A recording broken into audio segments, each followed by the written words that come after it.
Well, this afternoon, Jubilee House is yet to provide an official response on how American rapper Meek Mill got clearance to shoot his music video at the seat of government.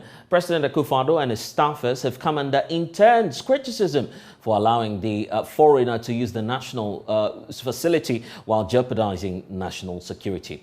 The rapper himself, the ex-convict, as some describe him, who uploaded the visuals on his Instagram page, says he felt, quote, like a king during his recent visit to the country. There you find it on your screens. But what was Meek Mill doing? We understand that he's since deleted that post, but exactly what may have accounted for this? I want to bring in now Richard Kojinyako, who is with our JoyNews International Desk. And Richard, let's break down a few matters before we do the analysis. Do we have an official response yet from the Jubilee House on what may have surrounded the decision of Meek Mill to put out that video from the seat of government? Well, Blessed, there is no official communication to this from the Jubilee House. And there are speculations as well, as of now, that the president, as we're learning, may not have been interested in the first place in meeting this U.S. rapper, Meek Mill, that we're talking about. Can you help us analyze that? On what basis are some experts making this speculation? You know, the president spoke, and from how he spoke, he initially did not want to allow, but the daughter insisted that that was going to be okay, and so the president yielded in. And so let's listen to the president. I'm really very excited that my daughter Jagroma insisted that you should come and say hello to me, and I appreciate that very much. I heard about last night. Yeah. Yes, yeah. Whoa. And it's happening at a time when a lot of places in West Africa are under a lot of difficulties. And here we have, what, 100,000 or something more? That's a lot. People, coming out to party, to listen to you and enjoy themselves. Yeah. It's something really extraordinary. We have to thank you for that. Make the best of it by reforging the link and leveraging our mutual strengths of each other and for each other so that we can elevate the position of black people in the world. Here and over there in the Americas as well. It's a very important development for both of us. I'm very keen on it, and we're doing a lot of talking around the world to make sure that there's a clear understanding on all our parts of how very, very, very important it is for our future that we connect and everything that is built around that to grow. When we have people with a major talent like you do, that helps, and that you come here and expose us to the world and expose yourself to the world in that way too. All those things are important building blocks, and we have to encourage it. And I'm happy that the results of this Year of Return program has made more and more and more and more people like you, our brothers, our kith and kin in the Americas, are finding their way here to rediscover their links. Well, so that's President Akufo-Addo speaking there when he met the American rapper Meek Mill. So what usually happens at the Jubilee House, and in such cases, what should the president be considering? I want to bring in now Prosper Barney. He's the former Chief of Staff for the Republic of Ghana, worked under the John Mahama administration. Welcome, sir, to the polls. It's such a pleasure to be meeting you, and Happy New Year. You all and to your cherished viewers and listeners. And just before we start this conversation, I want you to listen to what some Ghanaians have to say about what's happened recently. Just listen to that. This country right now, do you know what we have in this country? It's like we have a country without head. You know, the country is just, we don't just know what is going on. Meek Mill. We have people in Ghana here more than Meek Mill, but they don't have that opportunity to go to the Jubilee House to do what Meek Mill just did. In short.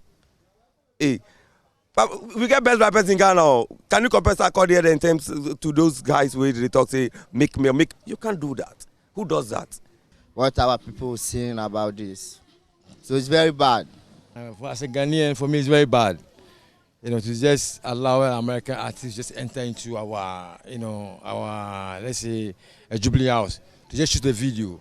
And I know some of the Ghanaians cannot even just go there and say they are going to even shoot a video. But this is where our presidents live. And we need some security there. And American artists just move from America. We don't know what have in mind.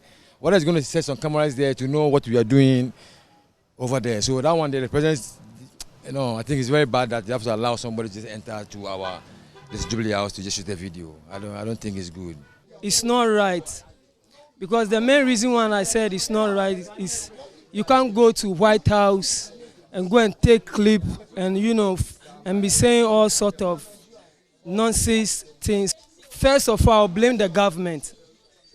The reason why I said I'll blame the government is because he gave them the opportunity to come over there to do all those nasty things. Even though he went to our Jubilee house to make a video, to do a music, okay, let me say it's cool, but the words from his mouth, I don't think it's advisable, because when you are doing something, there is an upcoming youth. You understand? You have to say something that will motivate the upcoming youth. Well, some Ghanaians on the streets of Accra. Honorable Prosper Bani, I'm just wondering, what was your initial reaction when you first heard about this incident going on at the Jubilee House? I must say it was one of disappointment, to say the least. I would like to join my fellow Ghanaians who have observed, who have watched the video and have a negative reaction to it. It's just unfortunate that the seat of our government, the business space of the President of the Republic of Ghana, and the Flagstaff House will become a theater for recording, or referred to as a recording studio. I think that it's rather unfortunate. Is it fair to be referring to the Flagstaff House now as a theater, knowing that the president says he's working on the Beyond the Return? I subscribe to the Beyond the Return policy. I have no questions about that. But the way we operationalize it, and as far as it refers to the seat of government, I have an issue. One, I think that we should keep the seat of government as a security space. And that's how we manage the space under President John Dramani Mahama. It was one that was dignified. It was one that had respect, and that you couldn't come to the Flagstaff House when I was chief of staff to see the president in summer shorts, in T-shirts, and not properly dressed to meet the highest office holder of this land. Secondly, there are certain activities you cannot undertake within the space of the presidency. And to record a video, a musical video around sensitive places in the space of the president is rather unfortunate, and I disagree with it completely. In addition to that, we considered the Flagstaff House as a security zone. One, it is with permission that you bring in your phone. And if you brought in your phone, it's not always that we allow you to take pictures or make recordings. Secondly, when you bring in a video recording instrument, we interrogate the program and ensure that you have limited space, and that your objective of bringing in the camera was limited to covering the president and the presidency, nothing else. And if we allow anyone to abuse this security trust, then this whole country is open up for various types of threats. I was just asking you earlier about government's policy of beyond the aid, beyond the return. This was after the year of return yielded so much impact for our nation. You don't want to despise the role of the African diaspora in our development. Is that what you're doing? Not at all. I already said that I agree with the beyond the return policy. I have no questions about that. But we have to interrogate the how we do that and maintain the office of the president in a decorated way. You can't just open up because, I mean, the president is the first gentleman of the republic, just like the speaker who leads the House of Representatives. We can't allow those spaces to be abused. And many of us, and by this I'm referring to the general public, are not aware about the protocol and the workings there at Jubilee House. And say this was an NDC era, John Mahama administration, at the time you were Chief of Staff. What would have been the appropriate measure in trying to bring some of these people from the creatives into the Jubilee House? Some say, well, he's a rapper, you don't expect that he would show up at the Jubilee House in a style that you'd find the usual corporate persons appearing. We have had distinguished musicians, artists visiting President John Dramani Mahama in the Flagstaff House. There was some decorum to it. And that decorum provided some administrative protocols to be respected to ensure that the president received these people in a very dignified way and that their visit provided respect to the first gentleman of the republic. It is an administrative issue and also a security challenge. We have to ensure that both the administrative and the security challenges are considered before we open up the space, the business space of the presidency. In John Mahama's presidency, I can say with some conviction that we did not reduce the theater of the space of the president into this low level where video recordings are being made and music is played in a very unrespected manner and distributed all over the world. And I think that we have to come back to the drawing board and ensure that whether it's President Akufo-Addo or President John Mahama, the office of the president is respected, there's honor in the presidency, and there's dignity around the way the president functions. This is below the belt, I must say. We need to be looking for solutions now to that problem. If you were still Chief of Staff, and I'm being hypothetical because you've been there before, what would you advise the president do at this moment? Well, I think that they have to revise their notes, administrative notes, enhance the protocols around visitors to the Flagstaff House, beef up the security arrangements, that there's conversation between the security staff and the administrative staff to ensure that the presidency is respected, the business space has some decorum, as well as that the president is above board. And activities that take place within the president's business space has clearance, security clearance, and administrative authority from the chief of staff and also the head of security of that space. And I tell you, this is not rocket science. All governments, all state offices have these joint administrative and security protocols that are respected when visitors visit the president. And I think that this is not something that we should argue about. We Ghanaians are dignified people. We respect ourselves. And I think that the first gentleman must be given that respect, decorum, and also dignity. And I'm just picking up on the choice of words you're using. Dignity, respect. Is it your feeling that the presidency is gradually losing that? Well, I cannot make a general statement on this at this time, but given what happened recently with the video recording in the space, I think it falls below the belt of respect. We've seen the likes of ranking member on the Foreign Affairs Committee of Parliament, Samuel Okudzeto-Ablakwa, asking for heads to roll. If we are to start, who do we go after first? Well, the administrative setup of the Flagstaff is a very complex setup. There have to be an internal investigation to reach that conclusion. And I will not sit here far away from the house and then make projections. But I can trust the chief of staff and the head of security of the Flagstaff House to instigate an investigation and ensure that this thing is nipped to the bud. In any case, in future, this is a very bad experience that we've gone through. In future, there has to be new protocol arrangements that we don't repeat this thing anymore. For heads to roll, I think that is the chief of staff and the head of security that have to investigate what happened and how come that the space, the security space, the administrative space, the business space of the president have been occupied and turned into a video recording studio.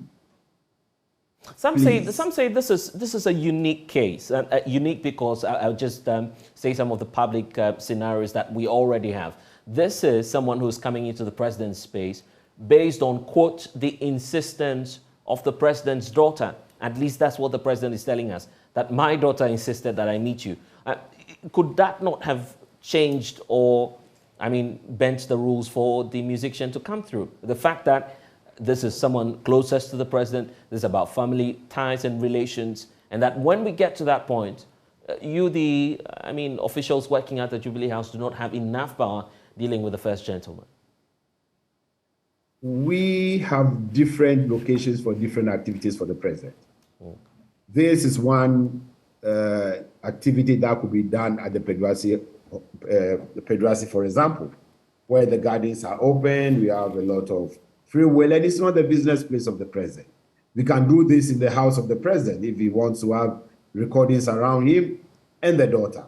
We could take this to a different theater zone where this could be accompanied. But when it comes to the State House, when it comes to the Flagstaff House, the business space of the president, and which has been declared by all intents and purposes a security zone, such activities will have to be really interrogated before it's approved. And I don't subscribe to that. The way we are seeing this being run on the media space, I don't think that that should pass easily in the Flagstaff House. Do you feel that after this incident, the image of our presidency could be easily redeemed? Well, the image of the presidency that we have had other presidents served, I mean, we can't erode that just by one activity. And I must say that if the leaders of the House, I mean, that's the chief of staff and the head of security, quickly get to business, this could be reversed quickly and efficiently. But for now, I think action has to be taken so that we regain the dignity of that office in the way that this activity seemed to have derailed it a little bit. I think that we have an opportunity, and we should seize that opportunity right now to ensure that we don't go down the road of an embarrassing situation. A few more issues to deal with. You see the constant attempt by some Ghanaians to compare us to the White House, for instance. Why do you feel we're tempted to often refer to the West? Some say, well, we may have a unique experience here in Ghana. We're looking for development. We're looking for the funds to develop our country. And that whichever way it may come, even if it's through allowing the African diaspora closer to our presidency, if that will bring the funds, let's go ahead with it. The democratic dispensation we practice is similar to that of the US. I mean, if you take even the monarchy in the US, you can't just dress up and go to Buckingham Palace to see the Queen, the late Queen, or the King, or King Charles III. There is some protocol arrangements to do that. Trust me, we have, even if you get down to our own selves, a cultural space, where we have our chiefs, tell me, you can't just dress anyhow to meet the paramount chief of your traditional area. There has to be some protocol around it. The way you speak, the way you talk. Trust me, if this video was all over the Mansha Palace, excuse me, I think there will be some uproar among the people of the Ashantis. So if you take the cultural space, let's respect our dignity, the cultural space. Let's respect our presidency. He's the first gentleman of the Republic, and that space is his business space. And if you compare it to the State House, even if you take the State House in Kenya or the State House in South Africa, there is some decorum. Even if we are not practicing it, let's learn how to raise the stakes. And there are instances where I have learned in the past where some persons on official assignment to the Speaker of Ghana were returned because they were not properly dressed. And I think that those kind of stiff protocols have to be undertaken when we are talking of the presidency. And I'm sure that you have some stories, and I'm sure that talking about the Chief Justice. Right, and I'm sure that you have such stories to share with us when at the time when you were handling the Jubilee House under John Mahama. Were there occasions that you've had to turn some people away simply because they were not dressed properly to meet the president? Absolutely. There was a protocol out there. There was no way you visited the office of the presidency under John Mahama and under my tenure as chief of staff, where you came in shorts, you came in sandals, and you came in a t-shirt. There was no way. My own friend came from the US to visit me. He was turned away. And when he called, I said that was the protocol. Really? Yes. And he had to go back, came back the following day with a shirt and trousers and well-bottled black shoe. So we can't joke with these things. If they cannot be personalized, when we have our protocols, that's strict. And it's all about the respect for the presidency and the president. Trust me, our president cannot move to the White House, cannot move to Buckingham Palace in shorts and t-shirts because it's summer. Hello. Tell me about it. Recently, when President Zelensky of Ukraine went to the White House with his military fatigue, he was criticized for not dressing appropriately before President Biden. Let's learn something to ensure that we grow our democracy in a way that we bring full respect to the presidency. Right, but by avoiding this, some have called for professional hands to manage our presidency. The belief is that we're leaving this to you, the political class. Don't you feel that we should approach some reforms, legislations that will reform that? Well, there's so many laws, there's so many legislation, there's so many regulations around the management of the flag staff. I think that the head of administration in that office, which is the chief of staff, and the head of security have all the instruments to be more efficient in managing the president and the presidency. And I'm sure that many, even in the Jubilee House as we speak, will be watching JoyNews. What would be that special message that you want to send across? To who? Whoever it may concern there. I mean, the message, I need to have a target message. So if it's the presidency, if it's the Ghanaian people, if it's JoyNews, let me know. And it'll be okay. So let's do that to the Ghanaian people. At least there are Ghanaians there. So okay, that message you find them. This is a very unfortunate experience, and I think if the presidency have the capacity and the space to readdress this quickly, by putting up an investigation to find out what really happened beyond the musicians visiting President Akufo-Addo, what happened after that, who gave them the space, who gave them the authority, and then we address those. But in all fairness, it is very unfortunate, and I think that we have to restore the dignity, the respect, and the decorum of the President of the Republic of Ghana. Thank you. Thank you. Happy New Year again, and we hope to see you more often here on the platform, Professor.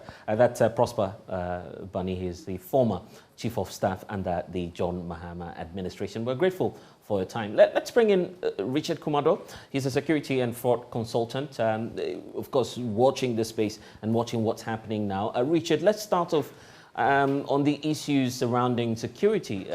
Is there really something to be worried about? Some say this is just a music video. Well, it's over. There's nothing really to be worried about in terms of the security at the Jubilee House. You share the same concern? No, definitely not. When you spoke to my big brother Prosper, he made mention of the business space of the president. You see, people might just be seeing it as a mere video, but our brother who came from the US has the actual details when you slow down the video. Number two, the fact that he deleted the video doesn't mean that the information is out there. Then number three, it is critical of this particular thing I've been speaking about for years now. And my big brother Prosper Bani played down a little bit.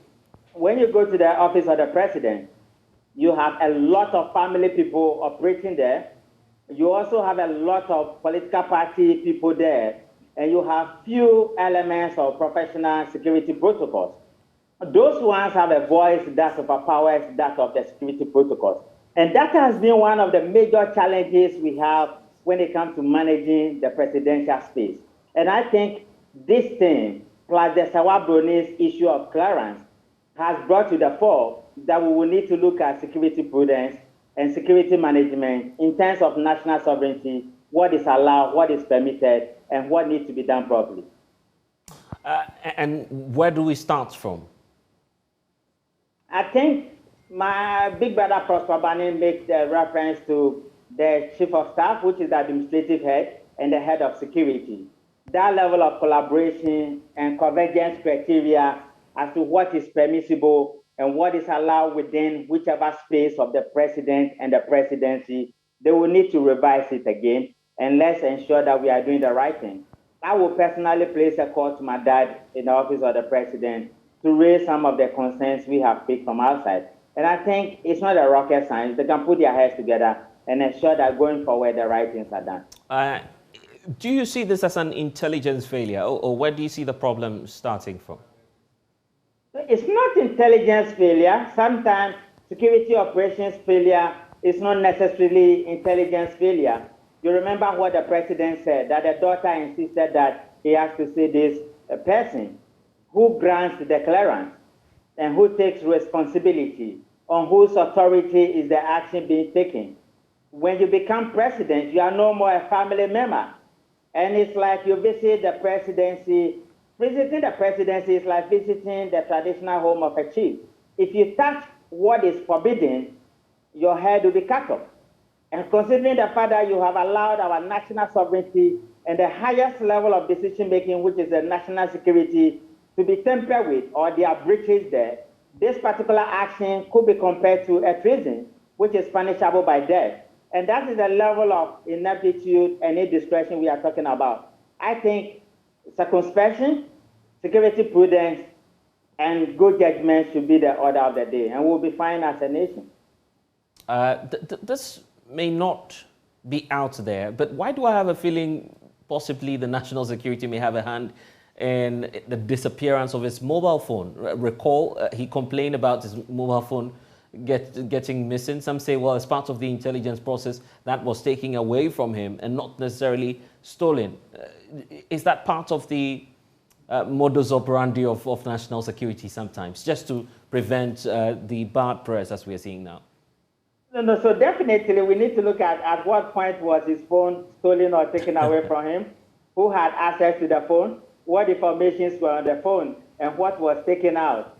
If it is that simple, and if that was the objective, why didn't they take the video out? Or did he post the video before the phone was stolen? You remember the Sawabroni's case, that she has so much access that she claims she gave some intelligence to the Canadian embassy, which we are yet to confirm to attest to that. And I think there are too many 40 lines coming out. In the first place, let's prevent it. Because we are Ghanaians and we jokingly say that provision is better than cure. Let's prevent it. Let's know way to react as typical black people would do. We are a sovereign nation and we have all what it takes to get a job done. We should not allow family interests and political interests to override the national priority and sovereignty. We might be joking with fire, and we never know when the chickens will come home to roost. But very finally, in terms of security reforms and changes that need to happen at Jubilee House now, what should we be doing as a nation? Because Ghanaians are saying, well, security doesn't seem to be tight there. Let's review the security there. You see, we have lost it. I have worked with the BNI, not in the days of NDC MPP. I started with President Rawlings' time. Then you have the 64 unit, which take care of the presidency. Then you have the Secret Service, the BNI, where I have worked, and many of the presidential roles we play as young people. For the past 26 years, we've been in this business, consulted for national presidents and national security organizations across the globe. I think we do not have any structured institution that takes care of which protocols to be aligned at the presidency. Every president take care of their own. And the 64 regiment was meant to take care of our presidency, together with the surveillance departments of the BNI and many of the critical officers who played those roles. We might want to go back and follow the standard procedure of the Americans, as we always compel ourselves to them. The Secret Service has a role to play, irrespective of the president, your color, your height, your education. And it makes life simple for everybody. The Germans have it, the Russians have it, the Americans have it, all state institutions have it. Brother, I can tell you that what you are saying cannot happen in Uganda, in Paul Kagame's office. You are a dead man working in their state. The comparison, is it really fair, knowing that this is a unique case? This is Ghana, for instance. No, there are too many 40 lines at the presidency. Sawabroni is one of them. Other ones are many of them. Things we cannot say on air. This one has come on air and we are running public commentary because it's in the public domain. Otherwise, me in particular wouldn't have commented on it publicly. And I'm saying that we have too many 40 lines and we have too many security breaches at the presidency. It's creating a red flag and we never know who is building the profile and they may hit us at a very high level. This is a president and the presidency and the government that is so much worried about coup d'etat and worried about terrorism and worried about infiltration. We are playing ourselves in Larry, and the red flags are becoming too many. Well, that's Richard Kumado. He is a security and fraud consultant joining us here on The Pulse. Well, we do know that plastics have become a headache for the country to deal with. Everywhere you turn, there are plastics lying around. We'll deal with this issue when we get back from this break. We have a special package for you on our hotline documentary, Plastic Garbage. But we'll do all of that and more when we get back.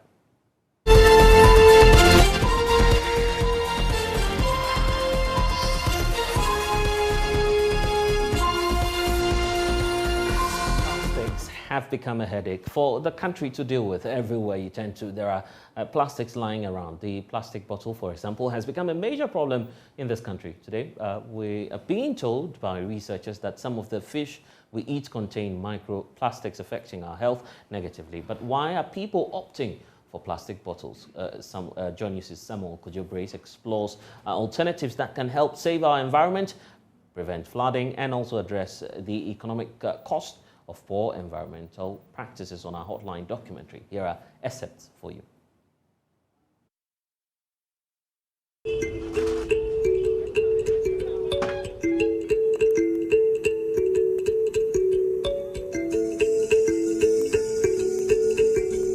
The plastic is very simple to take it everywhere. You can use it to travel safe, but this in the glass, you cannot use the glass to travel. James, a trader at Adabaka, telling me his preference between plastic and glass bottles. He tells me plastic bottles are safe for him than glass bottles. The plastic is good. You see, the plastic, two people cannot use the plastic. Only one person can use the plastic and throw it away. But the glass, you use it, they take it back and go and fill it again. So it will give an infection to people, you understand? But the plastic, you can even throw it away. David, an entrepreneur, shares this reasoning of the plastic bottle being healthier than the glass bottle. I like plastic because of the health issue attached to the plastic. The advice given to us on the radio, so it has gone into our mind that preferably plastic is better. If you handle plastic bottle, it can just fall down and then everything's scattered. But for plastic, you can take it back. But it is not everybody that shares this reasoning. Sam is a regular patron at the popular restaurant in the capital city, Accra. He says With his knowledge of the negative health implications of plastic bottles, he prefers glass bottles. When it comes to the way we dispose of plastic waste, we don't separate it from the other waste materials. So recycling it becomes a problem, and you go through a lot of cycles to separate them, and cost-wise it's high. So comparing the two, I think bottle will do. Surprisingly, I came across more people who are alert to the health impact of plastic bottles and are therefore choosing glass bottles. The main reason why I prefer the glass bottles is that whenever you buy, let's take it for instance, with soda, Coke, and mineral and other stuffs, where they are ready to take the breakable bottles from you. But when it comes to the plastic, when you buy Coke plastic, you take it along, and if there is no substitute for keeping it to a safe, you realize that they will put it in the gutter, they will put it on the floor, and it becomes dead. You understand? So when it comes to the bottle aspect and the plastic aspect, I think I will support I like the bottle aspect. So if today there is a ban that let's not produce any plastic bottled product, you would flow with it? I'll flow with it because probably I believe some years to come, we are going to realize it's going to help us in terms of keeping the city clean. It's going to help the nation very well.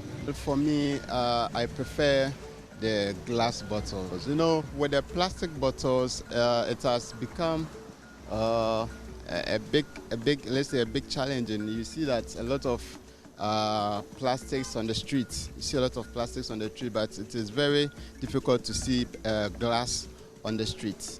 Yeah, so I will go for the glass bottle. So how is this impacting the decision of restaurant operators? Isaac Lai is a supervisor at Champion Dishes at Dabraka. He says people consider the easy handling of the bottles they choose. Maybe the person wants to take it out or something, or want to take it home. The person cannot, most of the glass bottles you cannot take it out, but with the plastic ones you can take it out. Yeah, but most of the people who come to Champion Dishes, so they prefer the plastic bottle because most of them, what they say is that the plastic bottle is easily to handle. And with that one, you can take it out. But for the glass bottles, when you need to drink it and then leave the bottle here. To him, some people also do consider the health impact of the two before choosing. You know, the plastic one, when it's easy, after taking the drink, you dispose the bottle. You need to put it in the bin or something. But with the glass one, what most of them have in mind is that with the glass one, after taking in the drink, it will be sent to the company. The bottles will be sent to the company, and then maybe they need to go through a process of cleaning. Yeah, they need to clean it and stuff before they can refill and then cover it again. But with the plastic one, now after they've taken the drink, they will dispose it. They have to put it in the bin, and then after everything, you have to put it in the bin. Then when they put it in the bin, with that one, it will be disposed into, they will throw it away or something, or it will be taken to a recycle place for them to, yeah. There you have it, excerpts of plastic garbage. It's airing here on the JoyNews channel. You might want to be on the lookout for it tomorrow when we bring you that full package. But already this documentary is beginning to draw a lot of reactions. The eco-conscious citizens are wading in, asking the government initiate policy measures to check this crisis of our time. Awula Sawa is the founder and coordinator of the Eco-Conscious Citizens. Hi, Awula, Happy New Year, and welcome to the polls once again. So what should we be doing, and what should we be opting for, actually? Glass bottles or plastics? Happy New Year. Thank you for having me. I would go for glass bottles. And I would say that many countries, Bangladesh, Eritrea, a lot of East Africa have banned single-use plastics. And indeed, in places like Rwanda, it's a criminal offense to import or bring it in your suitcase or anything like that. And as your documentary clearly shows, plastic bottles are causing a lot of problems. In fact, Bangladesh banned plastic because of flooding. They realized that the drains were choked with plastic bottles and were contributing towards plastic. So apart from the fact that the fish may be ingesting plastics, apart from the fact that the whole place gets very untidy, there's also a question of flooding when your drains are full of plastic waste.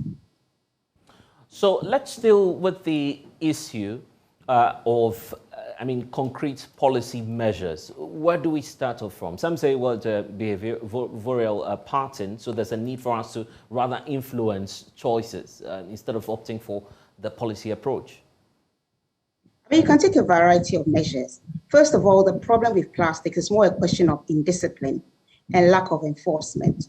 Whether it's plastic bottles you're using or glass bottles, if you are disciplined, you would not be throwing the plastics all over the place. But then again, if there was enforcement going on and you were slapped with fines, you would stop. Let me give an example of Korea. A contact went to South Korea over 20 years ago, and there everybody is equipped with something like a flask. So when you want to drink water and there's a dispenser, you don't go for disposable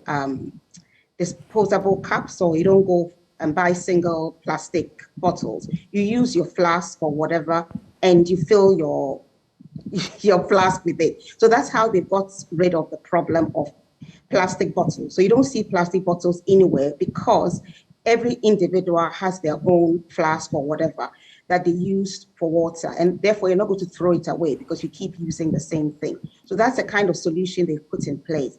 And also, there should be fines. If you are irresponsible enough to litter, you should be dealt with. And of course, we need to do more recycling if we are not banning single-use plastics, which some countries have done. You need to make sure that the waste is segregated. And then you need to have many areas where you can put plastic bags there and they'll be collected. Or another way out is to pay people when they bring in plastic bottles. There are companies like CES Recycling who recycle plastics.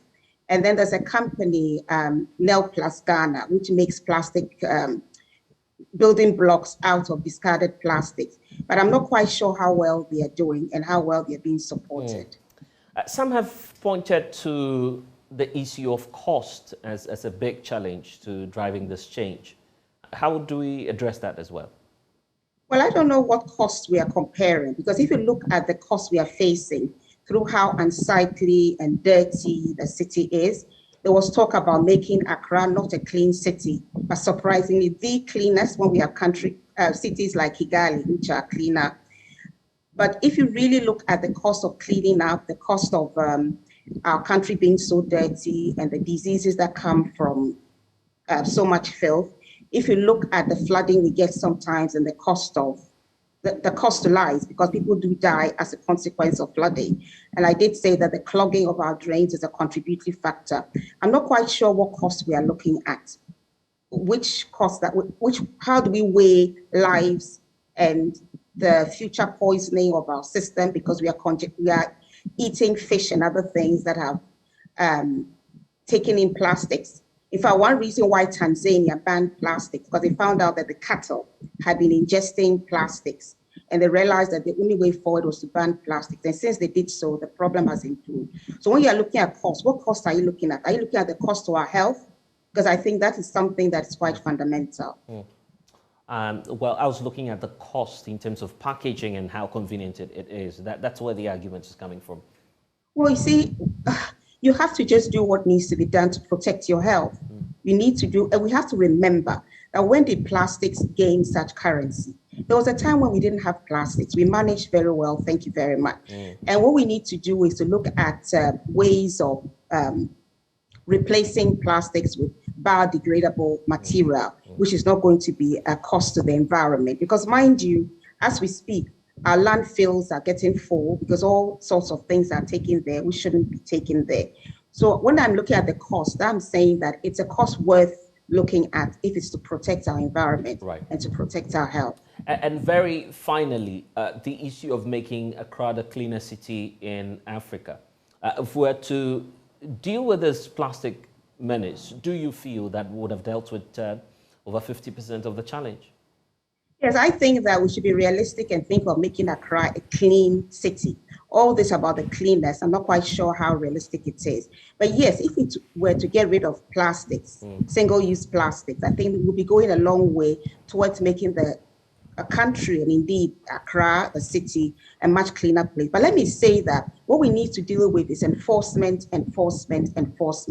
We need to ensure that our citizenry is more responsible. There's actually absolutely no reason why you should throw anything on the floor, whether it's a plastic or a food peel or whatever. Let's be responsible.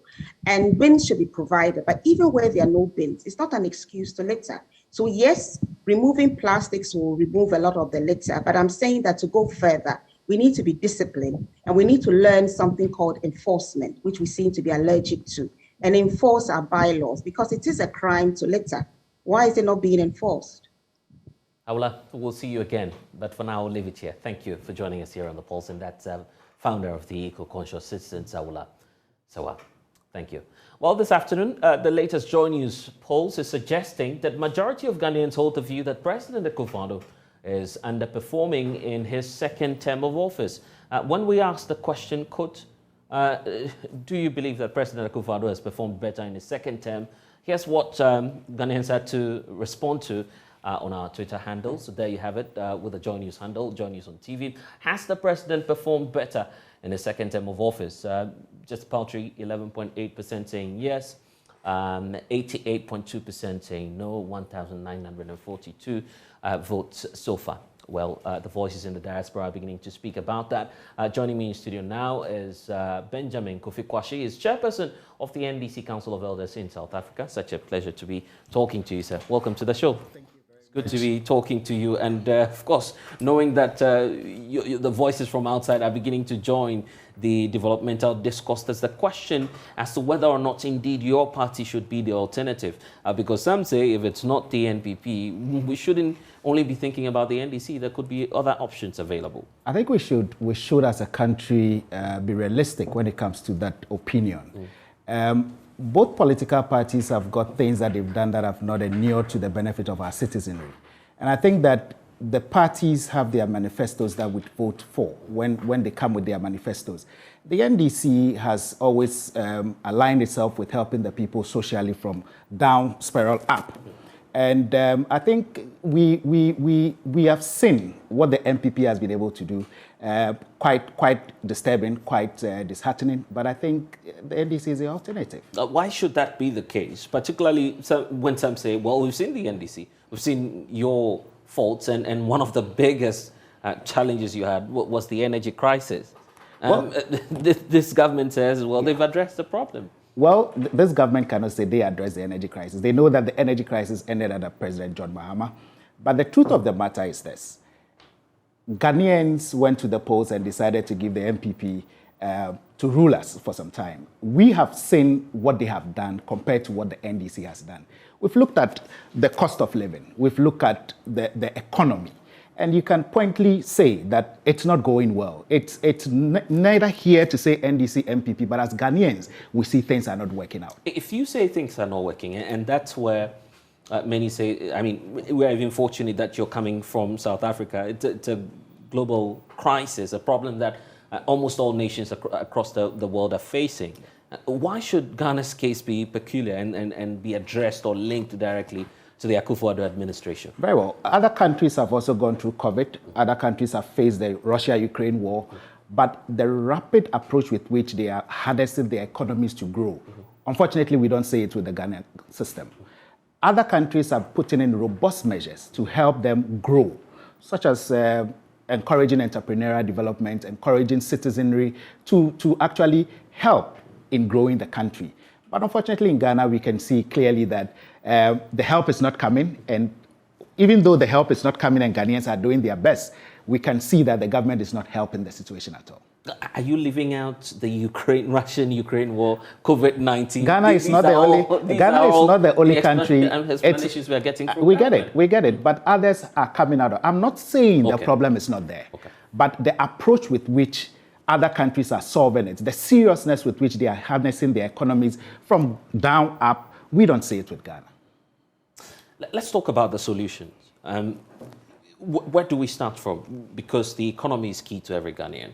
We see that the figures are dropping. You are a businessman yourself, so you appreciate how the economy operates. Where should we be starting off from as a people?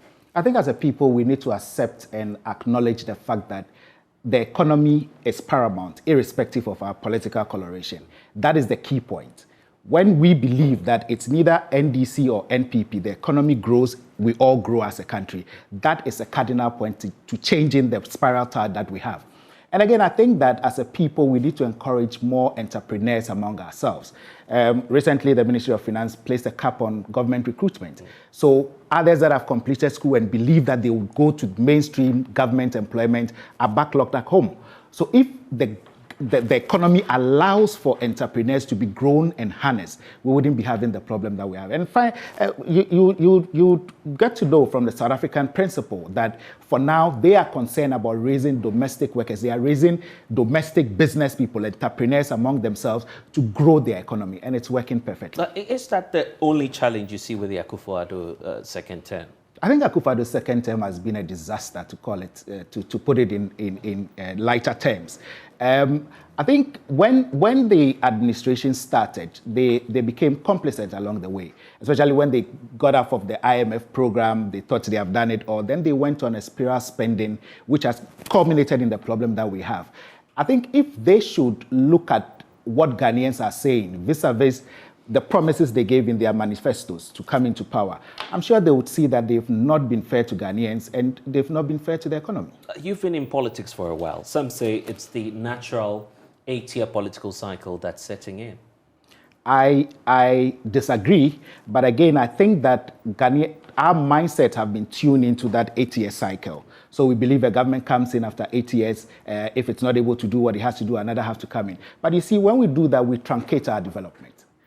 When we want to focus on 8 years, that a party comes, does what it wants to do, leaves, another party comes, does what it wants to do, leaves, we wouldn't grow. It will be truncated a form of development. So I think we should look at parties staying in power when they are doing things right. Obviously not the Akufo-Addo administration. They can't stay in power. But you're making the points for the NPP. They say they are breaking the 8. You're just making the points. They can never. The fact that we don't always have to change after every 8. Exactly. You don't always have to change when the person is doing things right. You don't always have to change when the person is doing things right. But the NPP administration, day in, day out, does things that are wrong. So how do you maintain them? Tell me, how do we maintain a government that doesn't listen to its citizenry? A government that believes that what they say is final? A government that doesn't want an all-inclusive government? How do we grow? At least you have that. You can say that about Nana Addo, and I'm not saying that's what I believe as well. That's your opinion of Nana Addo. But some say after 8 years, obviously the NPP will get a new leadership. If they break the 8, they may have a new face. It's impossible. It's practically impossible for them to break the 8. They will get a new face, but with the same old policies. We know the front runners for the replacement for Nana Akufo-Addo. There are people that are in his government. So if there's anything that can be done in 2005, they should be able to be doing it now, and they are not doing it. Your own party, the NDC, you're not even done with reorganization as we speak. You're just coming out from the 10th National Delegates Congress. Some say you have fragments of this whole division to deal with that's emerging. I mean, rancor within your party that you need to deal with. And beyond that, ultimately, you would now have to go on that search for the next presidential candidate. And the concern is you're not a united front as we speak. The NDC is united. Our Congress elected executives that have made everybody aware that we are ready for power. I don't know where it's coming from that we are not united because after Congress, we have become a one family. We've moved on from Congress. Congress has elected executives. The party has agreed that these are the elected executives that are going to take us into election 2024. So I don't see where we are not. But as a party, you understand that there are people that have differences within a party. It's an institution. There will be differences here and there. But the NDC's major concern now is rallying the grassroots, the party, and making sure that we win 2024. And when you have sensitive people, and I'm using the word sensitive because of the role he played previously, the likes of Robert Nunu, Rojo Metal Nunu, raising concerns, for instance, about how already you're giving an upper hand to John Mahama. There are fears that you have a lot to deal with in terms of mending the faults within your political party. Dr. Dufour and his camp have already started raising concerns about how you're placing one candidate over the other. The NDC is not fit for purpose, you agree? One thing I can say heartily and happily is that the NDC is a democratic party. Dr. Dufour, others will be given the platform for them to campaign, for them to come and tell us what they want to do, and the delegates will vote. It's clear, we call President Mahama the presumptive leader because we know what President Mahama has done before. President Mahama had his flaws. President Mahama has gone into opposition. President Mahama has learned and listened to what Ghanaians have said. He's had consultations with various institutions in the country, various bodies, various groups, and I'm sure that coming back as a president, he is the right person that we believe. That notwithstanding the fact that there will be an election, whoever wins, wins. But we say we believe in President John Dramani Mahama and we want to give him the go. Your party has not put out the date for that contest, but already we're getting a sense of how much a presidential candidate would have to pay. 500,000 Ghana cedis. That's the bounty being placed on this. Are you not selling the party? Like, basically, that's what you're doing in the NDC. No, we are not selling the party. The truth of the matter is that the party is in opposition. 500,000 in opposition. The party is in opposition. And if you want to believe and convince people to vote for you or believe that you are a leader that wants to lead the NDC party, I think the least you can do is to contribute towards organizing. That's a lot of money, sir. Yes, but look at the economic conditions we find ourselves in. Yeah, precisely why you don't have to charge that amount of money. 500,000, well, okay, well, you are a businessman, you're fortunate you can afford that. Yes. But for someone who has the idea, who say, well, I can lead the NDC, you're telling the person if you don't have 5 billion old Ghana cedis, yes, you can't lead the NDC. No, the truth of the matter is that this is the fee that have been proposed by the Functional Executive Committee and NEC. I believe that there were consultations before they came to that figure. Whatever it is, if any other party that feels that they cannot raise the money have concerns, genuine concerns, they can go back to the National Executive Council and the decision will be taken. Don't you feel it's too much on the higher side? I don't think so. I think that looking at the cost that was involved in organizing our Congress, the cost that was involved in organizing our conference, I think things are difficult, things are hard, but to get things done, the party being able to rally all the grassroots to get us to Victory 2024, it's not on the highest. There are lessons you need to learn from the 2020 general elections, and one of them is the fact that you're not able to collate your own results. There is first of all the question about the NDC apologizing to the people of Ghana, that basically you lied, you created a false impression that you had won the 2020 elections. False impression, I don't know what we'll make of that. But the truth of the matter, as our chairman, General Asiedu Nketia, has said, there were challenges we faced during the collation of our results. There were challenges we faced with results coming in from branches, from constituencies here and there. But the good thing is that he has come out to say, look, this is a challenge we face. We were not able to handle it properly. But going into election 2024, we want to handle it properly.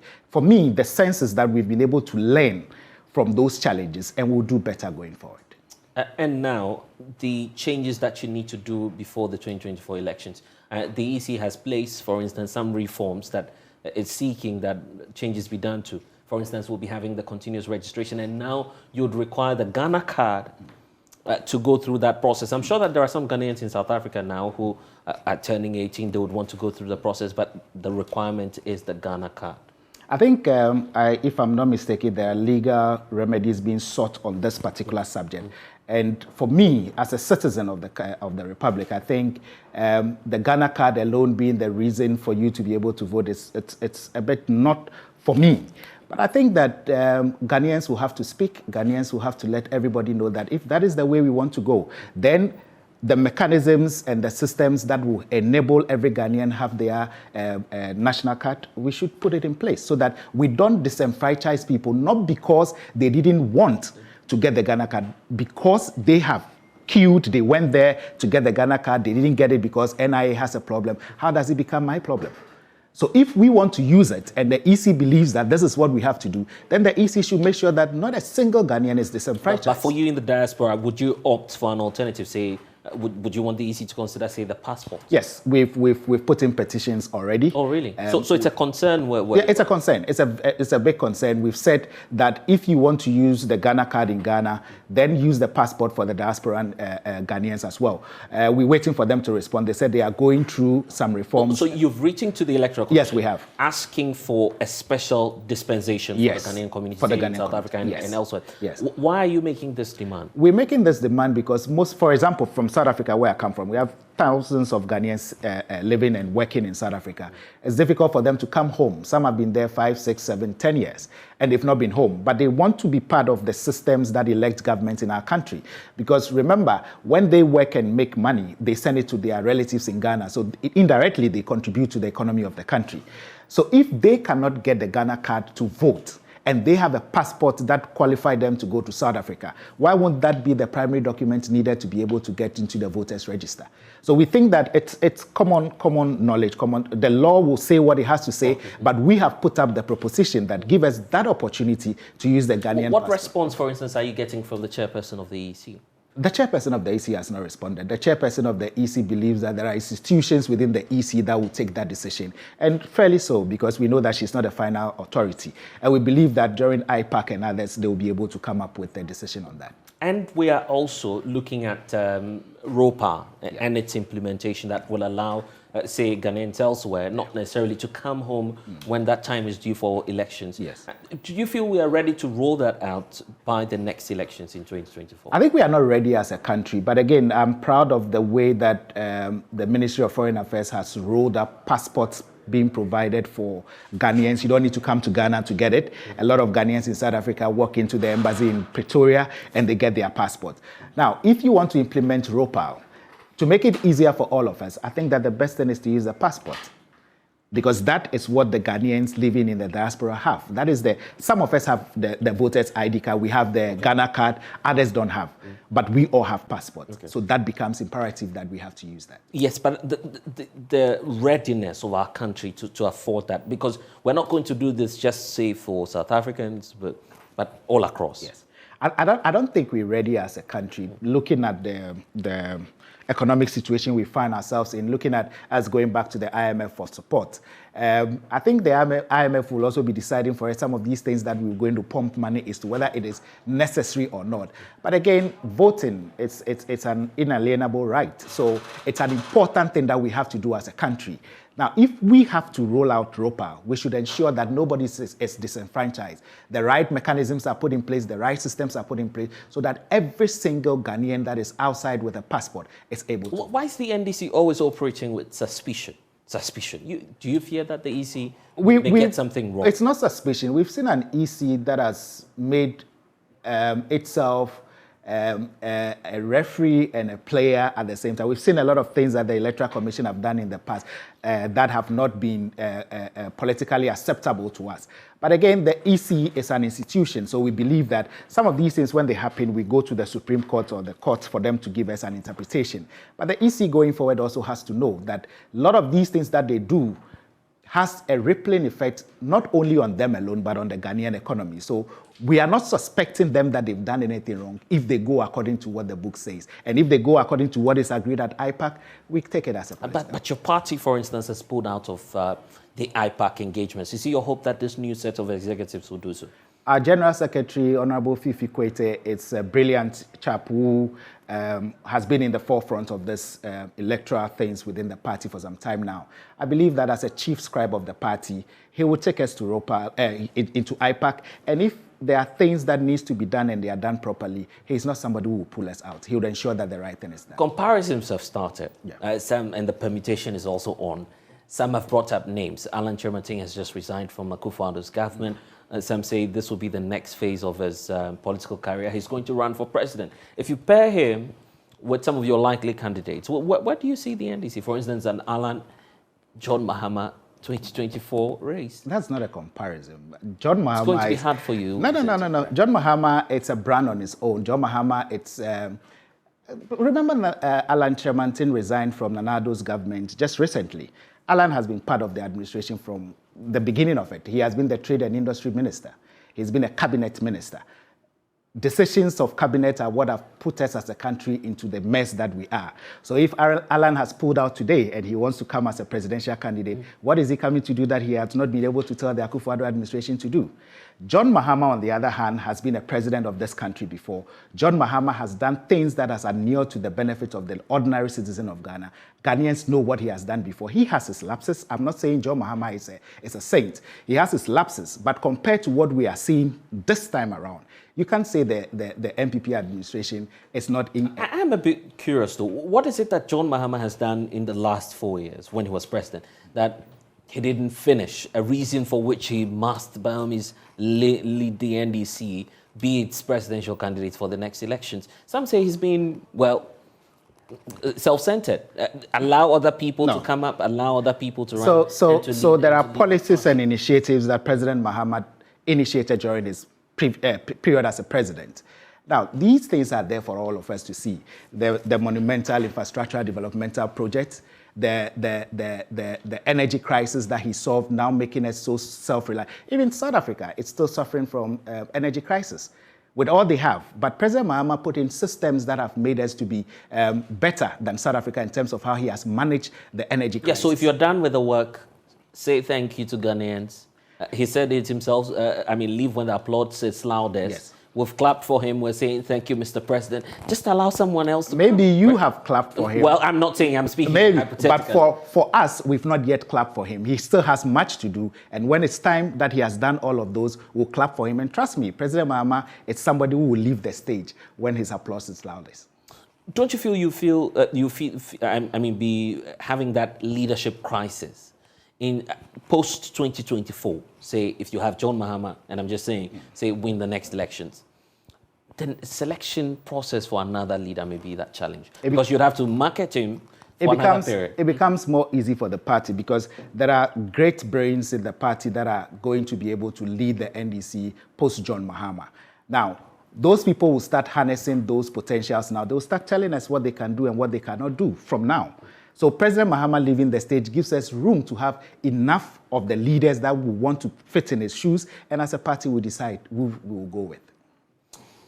And we need to wrap up with the issues surrounding your reorganization process in South Africa as well. I'm sure that you have some targets. What's the target in terms of contributing to the electoral fortunes, and what plans do you have really to support the NDC this time? Well, reading the Professor Kosiboche report into what we did wrong as a party, there are a lot of things that even the diasporan branches will have to do to support the party back home. I think the diasporan branches at times have been a bit not so much involved in the party's day-to-day affairs. But now, under the leadership of Honorable Alex Sebefia, who is the International Relations Director, there's a complete revamp of the Diasporan Association so that they so much have influence and inputs to make in decision-making of the party. I believe that this reorganization has energized the base, both in Ghana and outside, for us to be able to do our all and contribute towards the NDC's fortunes in 2024 elections. So your expectation is that you'd be winning landslide? We would win the next election with our presumptive leader, John Mahama, and it will be a landslide victory. Okay. National Martyrs, the year of return. I'm interested in that because you're in the diaspora as well. How do you feel that the government should be approaching such a policy? Because the belief is we have talent, expertise, Ghanaians out there that are doing so well. You are also in the business community. We could harness all of that potential and bring it back home to develop our country. I think that is devoid of any political coloration. The government will have to look at harnessing those potentials because the businesses and the brains that are outside the country want to come and help grow the economy. But if we don't have the conducive environments that would enable us to come and showcase what we have and contribute what we have, obviously we will not be able to come, and that is a slur on you feel that's not existing, that we don't have the structures, or what do you see? It's becoming difficult for businesses to come work in Ghana. The bureaucracies are just too much, and I believe that if we are a business-friendly country, we'll be able to grow. But currently, with the systems and structures in place, it becomes difficult. It becomes who you know. And I think it's a problem of all parties that have always been in government. We should look at businesses separate from politics so that we are able to help our people grow the economy whilst the politician gives us the policies and the direction. Give us an example, for instance. Which areas would you want the government ease restriction, bureaucracies, and tear down all the structures? I think you had an interview with Nawule about this plastic menace. Yeah. In South Africa, there are organizations that have got government support that are working towards enabling young people come up with this recycling plans. It's a brilliant idea. If the government can give restrictions and say, de-restrictions and say, look, come in with all your expertise and with the people that you want to come in with. Come, let's give you some tax reprieves. Help us in making Accra the cleanest city by using these plastics. I think it's a way to go as a country. Well, I'll take your message to members of the NDC who are eagerly waiting for the next phase of reorganization. What would that message reach them? The message is that the NDC is the hope for Ghana. It's not in our mouth to disappoint Ghanaians again. Ghanaians are looking up to us to come rescue this country. Ghanaians are looking up to us to come conclude the infrastructural projects that we started, the social intervention projects that we started, not for the benefit of only the NDC. Not like we see today when it's only about the MPP, but the John Mahama administration would ensure that everything is fairly distributed and every citizen of the country can be proud to call itself a Ghanaian. You seem to be so positive about John Mahama. Because President Mahama will be our presumptive leader. And that's Benjamin Kwashi. I'm grateful that you've been able to join us here on The Pulse. You're still with us here on The Pulse. When we return, we'll talk about government's debt exchange program. There's a legal tussle looming. We'll tell you about it when we return. Please stay.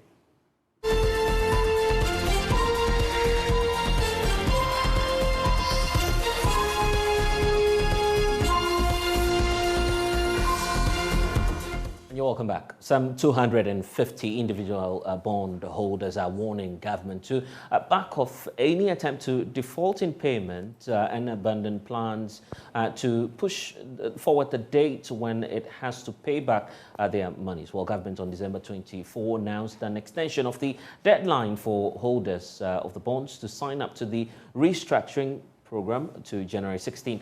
This forms part of efforts to get more creditors to subscribe as the nation seeks to make its debt sustainable as a condition to secure an IMF bailout. The bondholders are not going and backing down without a fight and mobilizing to secure their investments. Let's listen to lawyer Martin Pebu, who was on the Super Morning Show earlier today, explaining the position of these 250 individuals. Money back. They want the money to be delivered to them at the initial maturity, what was agreed upon at the time they bought their bonds. Like, for instance, about 4 billion of the bonds are maturing next month, right? Yeah, so those who want to use their money for other things want to cash out and do those other things, right? Yes. And then so they just don't want any new extended maturities. And if you look at the invitation, government will pay about 15%, 15%, kokwasa. No. The clients are not interested. That's interesting. So how many clients do you have? So far, there are about 250. Wow. And this is growing. That's private jet territory. Oh, no. But Martin, if I may, so my understanding is that these bondholders have been told that they may now opt in to the bond exchange program. It's an option offered to them. Yes. So what are you suing for? Yes, so we are not starting with a lawsuit, so we want to engage government. Right? Yes, because you also find in the news, right, that John Kuma and other senior officers have said that if they don't come into the debt exchange, government will default. Yes, so those are kind of very serious statements, for lack of a better word. Some even call them threats, so to speak, right? Yes, so if you don't come in, government is indicated that they will default. And so if they default, then that means you have to take legal action, and no courts take some time. So we want to negotiate with government to just do the right thing by paying the clients when the time is due. So this is not a class action suit per se. You are representing people to negotiate with government. Yes, failing which then we'll go into a lawsuit. So, naturally, it looks like lawsuit seems understandable, right? Yes, it's easier for people to assimilate. Yeah. So, Martin, the 250, are they individuals or these are corporate entities? Individuals, natural persons, each person with a name and with their bonds. Yes. Martin people insist that will not include the individual bonds. And of course, he's been talking about the IMF program as well. He's warning of some serious agitation if the government fails to meet the demands of the individual bond holders. No, not at this stage, could you? What we are asking for But what is option does that give you? If the person says, I can't pay, and you say, I won't agree on a plan with you, what options does that give you? Could you? When the pension funds did the advocacy, people thought it wouldn't work, but eventually it worked. So we are also on the same trajectory. Government can do something about it. As I've said, for me, I've seen money in the budget. It's not, let's make this very clear. Ghana is not going to survive on our 8 billion this year. No. The 8 billion is just a small part of about 143 billion that the budget has, or let's say the Appropriation Act now, that we are going to spend. So just take out the 8 billion. Our total appropriation is actually more than 200 billion. Our total appropriation is more than revenue. The revenue so, that yes, we are looking at total revenue and grants. Yes. And then you have a deficit of about 60 billion. So that will take care of it. But you don't have the kind of power that the pensioners had or organized labor had, because they were threatening a strike. Yeah. And so they're going to shut down the country totally, and government says, I am going to do this.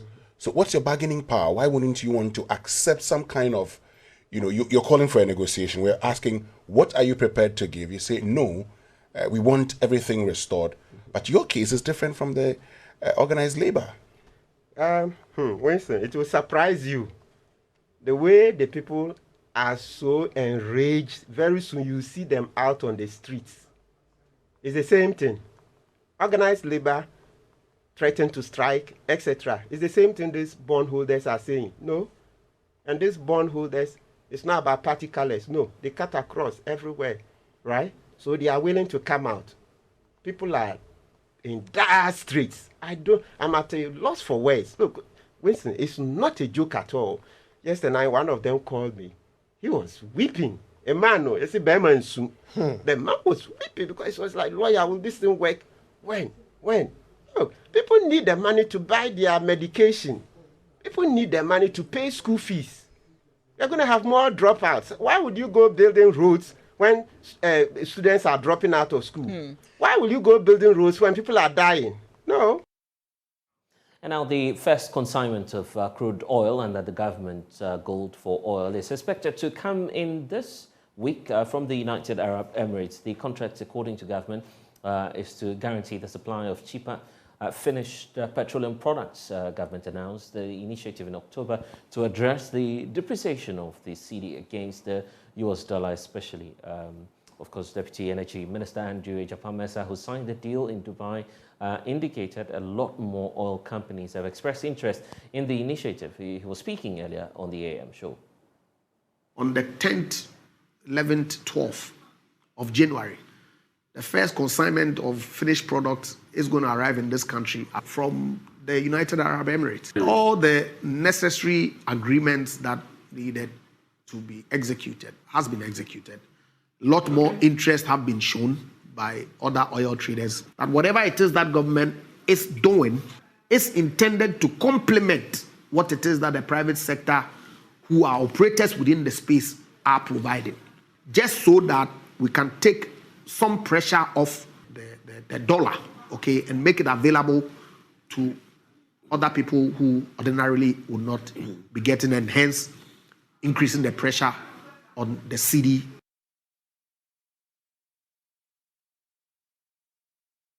Authorities in the northeast region have expressed worry about the rising number of suspected robbery attacks in the West Mamprusi municipality. The municipality, over the last 7 days since the beginning of this year, has recorded 4 robbery attacks, resulting in deaths, injuries, and loss of properties. Addressing a gathering of residents, the Bimsio Sayo, where the two suspected robbers were lynched a few days ago. The regional minister, Idana Zakaria, urged residents to be vigilant and take all necessary precautions to remain safe in their communities. Reporter Elias Otanko has more in this report. Parts of the West Mampresi municipality are experiencing a rising incidence of armed attacks suspected to have been carried out by highway robbers. Since the beginning of this year, 4 major attacks have already been recorded at different locations on the Tamale-Bolaga Highway and in the Waliwali Township within the municipality. The first incident of the year is said to have been recorded on the 1st of January when a bus with registration number AC 393-22 from Boko in the Upper East region was ambushed by the suspected robbers in the community of Sayu at the gate of Waliwali Township. The details of the incident indicated that although the attack was quickly fueled by the timely presence of the police in the area, angry residents of the community later lynched 2 Fulani young men they suspected to be behind the attack. Then on the 4th of January, a mobile money vendor in Waliwali Township was attacked and robbed of a huge amount of money from his workplace by armed men on a motorbike. The third attack is said to have occurred on the evenings of 6th of January. In this attack, a cargo truck loaded with livestock from Boko to Kumasi was targeted by gunmen who opened fire on the vehicle, leading to the death of a passenger. The latest attack occurred on the 9th of 7th January, again on the Tamale-Bolaga Road at Kukwabla, where the gunmen targeted a Kia bus with registration number AP262-22 headed from Kumasi. Speaking at the Durbar of Chiefs and People of Bimsi Sayu, where 2 suspects were beaten to death by the residents, the municipal chief executive, Arabia Osomolaki, urged the residents to continue to support the security agencies in the fight against the robbers. Just 4 days ago, we experienced an armed robbery incident in Dimsi here, where a car from Boku was attacked by unknown armed robbers. Fortunately, the police command rushed to the occasion, and there was a battle between the police and the armed robbers. Fortunately and unfortunately, we were able to protect the lives of our people. 2 people who were suspected to be armed robbers were lynched. As to whether they were or not, I don't know. But I stand on behalf of the good people of West Mampresi to thank the community, that is Sayo, Sandanfongu, and Bimsi, for rising up to the occasion. I can tell you without any ambiguity that I am with you. You have your municipal executive support, but let's not take the law into our own hands. I will support you, I will defend you. Let us all come together and make sure we fight insecurity in West Mampresi.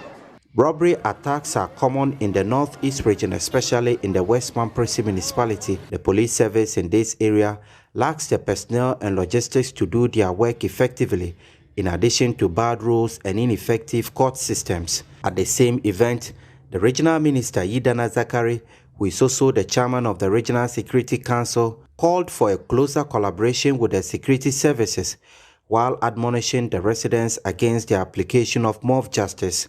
We need to protect ourselves, and community protection is the best way forward. And I think that we want to appeal to our people that sometimes mob justice may not necessarily reflect the true situation. Where possible, people who do wrong, the laws of this country are there. We want to urge you that when we apprehend them, let's hand them over to the agencies of law to deal with them. But for armed robbers, when they attack us, when they want to kill us, we shall also not sit back and watch them. We will resist with all our might. Elias Sutanko, reporting from Wale for Joy News. Let's stay up north. Member of Parliament for Solna, Tuna Kalba, Andrew Chiwete, has expressed worry over the tagging of aged witches and wizards. He stated that once a person is aged, it does not mean that that person is a witch or a wizard, and mostly the people who are accused are women. He was speaking at the launch of a campaign to end such practices by a non-governmental organization. Idea of the Brifo Cultural Malfo was conceived by two sisters, Rosemary and Rubdana, who are of Brifo extraction and currently at the other side of the Atlantic. It is a non-governmental organization that exists to give a helping hand to humanity, focusing on the underprivileged Brifo people in the Upper West, Savannah, and northern regions and cocoa-growing areas in the country. Its objective is to provide information, educational resources, counseling, proper cultural and family values, and above all, issues of widowhood and orphan care. Patron of the non-governmental organization, Reverend Emmanuel Kokudana, who launched it, further threw more light on its activities. The vision bearers chose widows as a focal point because several studies have strongly shown that widowhood is a prerequisite for depression, and that depression also has a direct relationship to suicide. It has also been established that Africa has the highest rate of depression in the world, and that African widows have the highest prevalence of depression against any gender and race across the globe. Member of Parliament for Solotuna Kalba, Andrew Chiwote, commended the initiators for the program and singled out the plight of widows, which he would want more focus to be on. Once the person is a widow and the person is an old person, the person is tagged as a witch. And so I believe this project will be educating the public, let people know that old age is not supposed to be used to determine whether a person is a witch, the person is a wizard. Another area which is much of concern is the high rate of domestic violence coupled with divorce in the Brifo communities. Though the Warwards District Chief Executive, Vada Dorothy, has no statistics to back her claim, she is hopeful that many lives will be transformed, which will lead to the proper development of their children. They are going to be empowered. Both men and women are going to be empowered to be able to keep their marriages very well at home. Because a society without a man and a woman coming together, then it's no more a society. And so this program is going to ensure that after the women and then the men live here, marriages that were hanging in the skies will be brought down, meaning that there is going to be stronger unity, love, and peace in every marriage. Well, so Rafiq Salam there with the latest from the north. And of course, we understand that the NGO will continue to run that campaign until they see a change in stigma and attacks on the aged up north. And as and when we have some updates on that story, we'll bring you updates on the situation up north. But we also do know that some civil society organizations are joining that fray, asking government to initiate policies to deal with the matter. And now the lack of enough commitment from the Department of Urban Roads to actually fix our traffic lights is increasingly becoming the cause of a lot of challenges here in the country. This is the view of the National Road Safety Authority. Data available from the National Road Safety Authority indicates that as of June 2022, 48% of traffic lights are dysfunctional across the country. Speaking on the probe on JoyNews last night, the head of regulations, impact and compliance at the National Road Safety Authority, Kwame Tiahini, indicated that the problem persists because the Department of Urban Roads has not demonstrated enough commitment to solving the problems.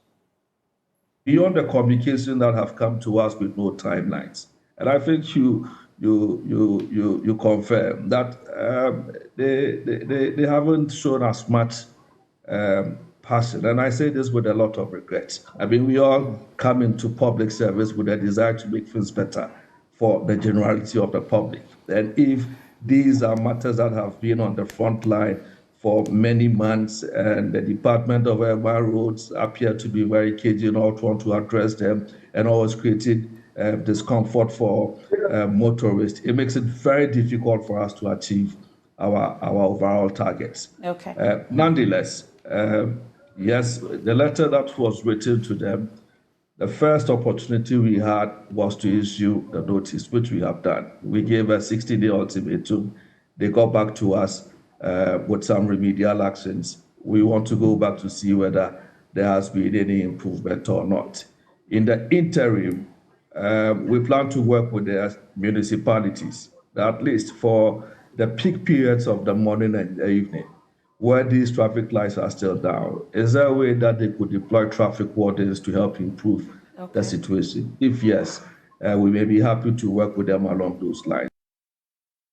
Meanwhile, the president of the Accident Victim Support Foundation, Ghana, Reverend Cyril Cramp, has appealed to the Urban Roads Department to deploy traffic control assistance to help reduce accidents on our roads.